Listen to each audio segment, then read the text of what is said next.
guys, I have another video for you today. You might recognise this portrait from my last tutorial, which was on dark skin. This is the exact same portrait. I've done nothing to it because I know I had a request from somebody on how I did the eyes in Hannah Lynn's books. So I'm going to show you on these, because I know that the portrait looks a little bit creepy with the eyes missing. So let me just zoom you in. And I'm doing brown eyes, but prepare to be shocked because first up I have Spanish orange. I'm doing this in Prismacolor. I should probably do that out. I don't know what it is, but I actually like doing yellow in my brown eyes. Quite lightly, I will point out. I do leave a highlight space.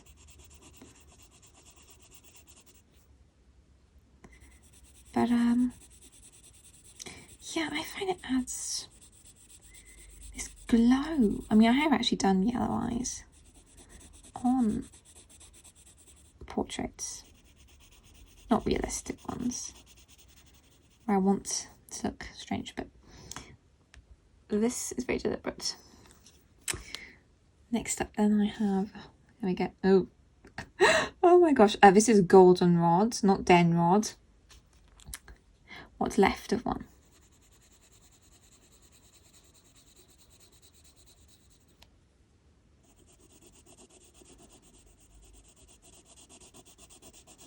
I kind of try and work in the motions of the iris.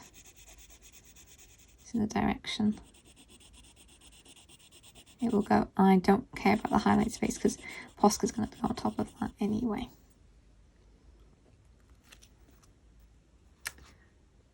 The French is all that's left of this. For those who can't speak French, this is brown ochre. No, brown umber. I can't speak French either. That's brown umber. Or just if you look at the number, PC941. Okay.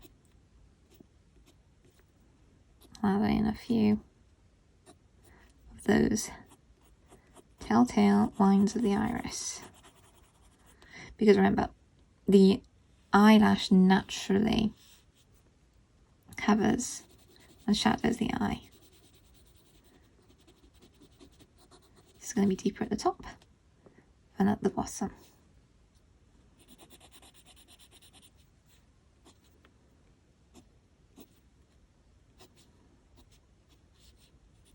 I do eyes in every pencil type. Obviously oil pencils are probably the best at it because they keep their point, but I find Prismacolors work just as well. This is Sienna Brown.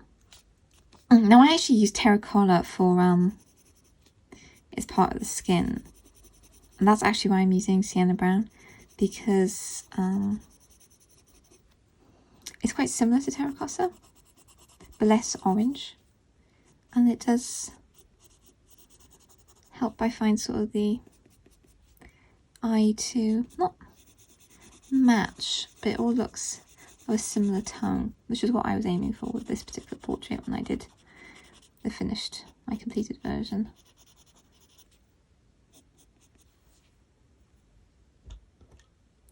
Back with a bit of that goldenrod. I mean, these aren't brown eyes. These are sort of, they're somewhere in between amber and brown eyes. I literally made them up on the spot when I did the original portrait. So what you're seeing here is basically what I can remember of it, which isn't much. I remember just grabbing some pencils, which I probably should have written down. But we're here. Okay, dark brown. Again, do not worry about going into that highlight space.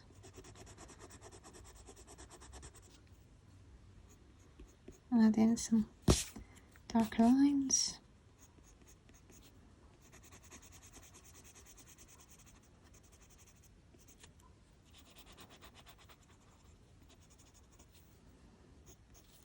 And I find when doing a portrait, it really comes alive when you add the eyes.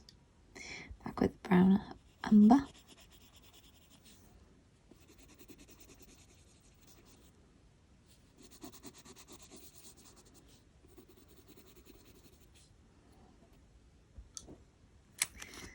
I have whites.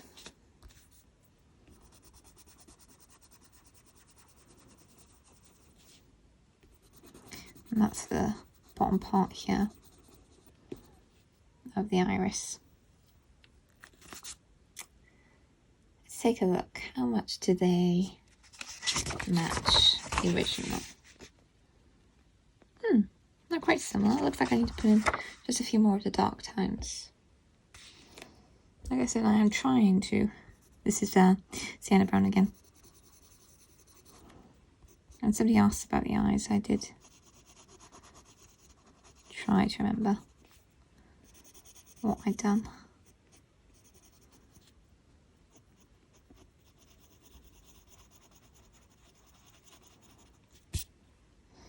And all the eyes also need black, any kind. As I always say, it really doesn't matter what brand you use for this particular stage.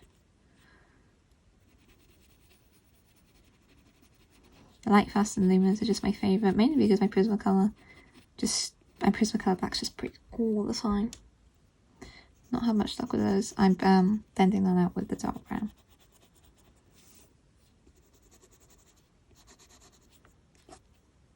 Okay. Back with the black, I'm just gonna completely come and do a full iris. I'm actually gonna take out that highlighted spot. Don't worry about it. I can just see I've come across a bit. You can drag some pigment out as well. I know, it looks a little bit creepy. Just hang on a moment.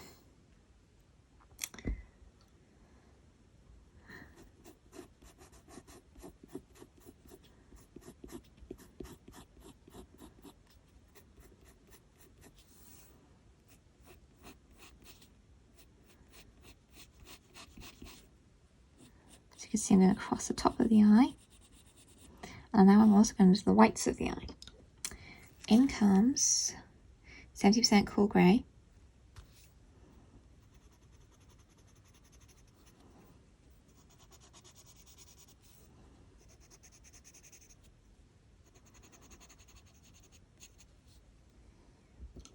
And then I have 30% cool grey. How much white you actually leave in the white of the eye really depends on how much light is hitting the eye. On some portraits, one eye might be in very deep shadow, so you have very little white.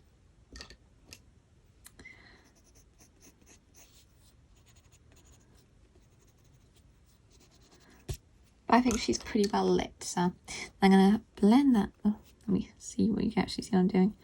I'm going to come in and blend that smooth with the white.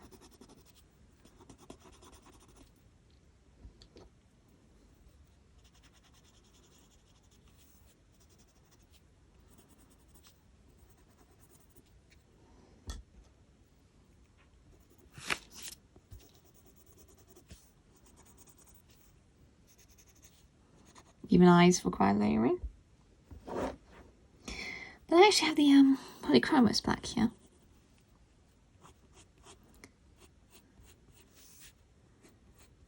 And that's actually to just put back in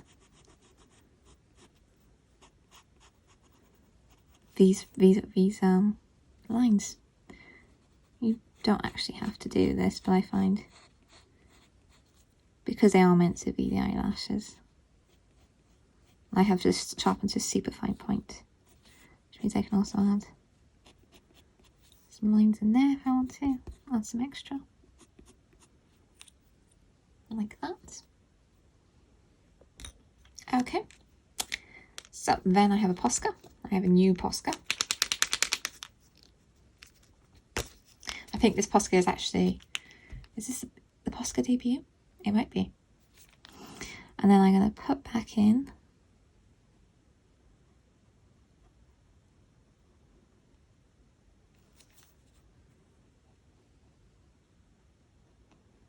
that highlight. Immediately she looks alive. It is really surprising how much difference the Posca makes on the highlight. Now the lash line, lower lash line, actually reflects as well. And then I always do where the highlight is, a little random squiggle and straight lines again. And then signature for me for the Hannah Lynn eyes, I find, is this line going across. It does take some bravery, so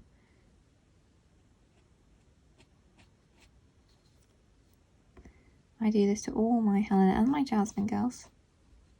And it curved the line. I usually have a dot as well.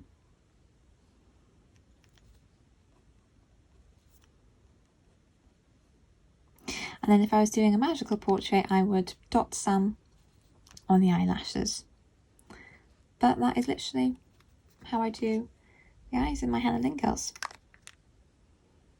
And it's really easy. You can use whatever colours you want. I find with the Hannah Lynn ones, and the Jasmine ones, there's no point in really going particularly very detailed eyes. You don't have to be particularly accurate. You can go crazy combos. I've done purple eyes, I've done red eyes. Just use that sort of technique of go to the dark, to the light, keep the highlight there. And whites of the eyes will always be the same. How much shadow you put in depends on how light or darker your image is. But you can see just with adding the eyes how much more alive she looks straight away. Hope that was useful. If you'd like to see any particular eye colours in particular, leave me a comment down below, and I will look up what combos I've got that I can share. I hope you found that useful, and thanks for watching.